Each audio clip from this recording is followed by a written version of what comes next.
السلام علیکم مینوال، امید لرم چې تاسو ټول به روغ جوړ او ټیک ټاک کې. یو ډیره افسوسناک واقعه رامخته شوې ده. په مردان لوڼ خوړ کې مور ظالمې خپل د 3 میاشتو زوی ډیر بې دردۍ سره قتل کړو. مور ظالمې داسې ولې وکړل؟ ولې مجبوره شوه چې خپل د 3 میاشتو زوی قتل کړو؟ راځئ مینوالو موږ سره دا ویډیو اخر پورې وګورئ چې د پوره معلومات نه خبر شئ. که څوک په دې چینل کې نوي وي مهرباني وکړئ سٹار کلیک در سره ضرور سبسکرایب کړئ او بره ټلی نشان ووهئ. نورې هر یوه معلوماتي ویډیو به تاسو ته ډیره په اسانتیا سره میلاویږي. دا واقعه په مردان لوڼ خوړ کې رامخته شوې ده چې مور ظالمې خپل د 3 میاشتو زوی په چړو باندې ډیر بې دردۍ سره قتل کړو.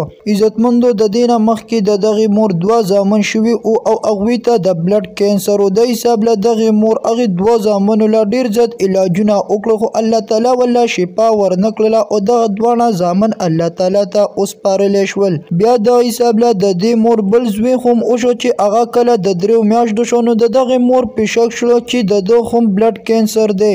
نو مور یې ویل چې ما د هغو 2 زامنو ډیر زیات خدمتونه وکړل او الله تعالی رانه واخیستل. نو اوس په زه د ده هم ډیر زیات خدمت وکړم او الله تعالی بیا رانه واخلي. نو ځکه مې چاړه را واخیستله او هغه د 3 میاشتو زوی مې په بې دردۍ سره قتل کړو.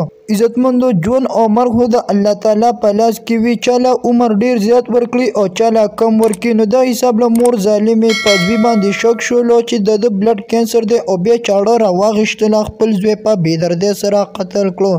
ډیر زیات ظلم یې کړی دی. زوی خو د زړه ټوکړه وي او بیا مور ظالمې دومره ظلم وکړو. دې له اوس ښه سخت نه سخت سزا پکار ده چې بیا دپاره څوک داسې ظلم ونه کړي. دا وه زموږ نننۍ ویډیو. نورې معلوماتي ویډیوګانو لپاره په دې چینل کې اوسئ. والسلام.